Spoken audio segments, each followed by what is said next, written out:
జనవరి 24. దేనిని గూర్చియు చింతపడకుడి. ఫిలిప్పీయులకు రాసిన పత్రిక 4వ అధ్యాయము 6వ వచనం. ఒక వ్యక్తి చింతించడానికి ఎన్నో విషయాలున్నాయి.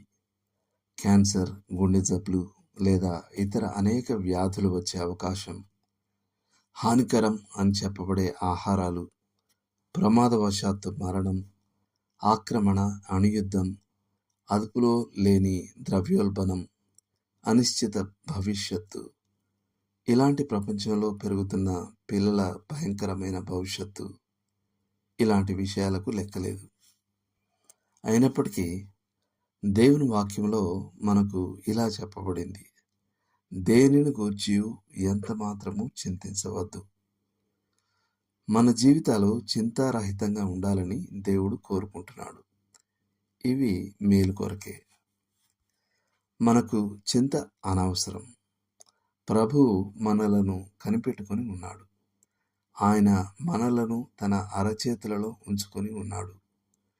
ఆయన చిత్తం యొక్క అనుమతి లేకుండా మనకు ఏదీ జరగదు. మనం విధివశాత్తు జరిగే ప్రమాదాలకు బాధితులం కాము. మన జీవితాలు ప్రణాళికాబద్ధంగా, క్రమబద్ధంగా మరియు నిర్దేశించబడినవిగా ఉన్నాయి. చింతించడం వ్యర్థం. అది ఎన్నడూ ఒక సమస్యను పరిష్కరించదు లేదా ఒక సంక్షోభాన్ని నివారించదు.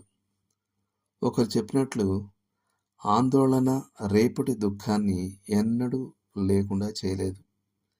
అది నేటి బలాన్ని మాత్రమే హరించివేస్తుంది. చింత హానికరం. తమ రోగాల యొక్క అనేక అనారోగ్యాలకు చింత, ఉద్రిక్తత మరియు నరాల బలహీనతే కారణమని వైద్యులు అంగీకరిస్తున్నారు. చింత సంబంధిత వ్యాధుల జాబితాలలో అల్సర్లు అగ్రస్థానంలో ఉన్నాయి. చింత పాపం. అది దేవుని జ్ఞానాన్ని అనుమానిస్తుంది. ఆయన ఏమి చేస్తున్నాడో ఆయనకు తెలియదని అది సూచిస్తుంది. అది దేవుని ప్రేమను అనుమానిస్తుంది. ఆయన పట్టించుకోవడాన్ని అది చెప్తుంది. అది దేవుని శక్తిని అనుమానిస్తుంది. నాకు చింతను కలిగించే పరిస్థితులను అధిగమించగల శక్తి ఆయనకు లేదని అది చెప్తుంది. చాలా తరచుగా మనం మన చింతను గూర్చి గర్వపడతాం. ఒక భర్త తన భార్య యొక్క నిరంతర చింతను గూర్చి గద్దించినప్పుడు ఆమె ఇలా బదులిచ్చింది: నేను చింతించకపోతే ఇక్కడ ఆ పని చేసేవారే ఉండరు. మనం దానిని పాపమని ఒప్పుకొని పూర్తిగా త్యజించే వరకు దాని నుండి మనం విడుదల పొందలేం.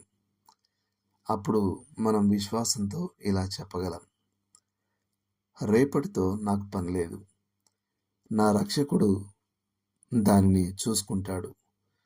ఆయన దానిని శ్రమ మరియు దుఃఖంతో నింపినా సహించడానికి మరియు భరించడానికి ఆయన సహాయం చేస్తాడు. రేపటితో నాకు పని లేదు.